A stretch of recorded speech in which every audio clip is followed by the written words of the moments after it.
Hey everyone, in this video I'll show you how to turn your videos into a cool cartoon effect using CapCut's AI feature.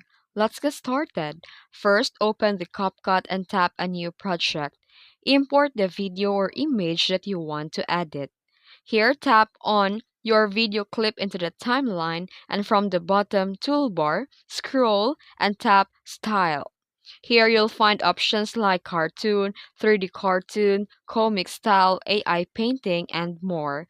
Tap the one that you like and CapCut will automatically process your video. You can also adjust it and enhance.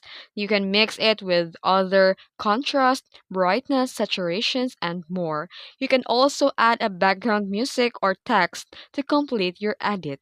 And that's it. You've just created a cartoon effect using CapCut's AI style feature. Try it out with different cartoon styles to see which one fits your video best. If you found this video helpful, don't forget to like and subscribe for more tutorials. Thanks for watching.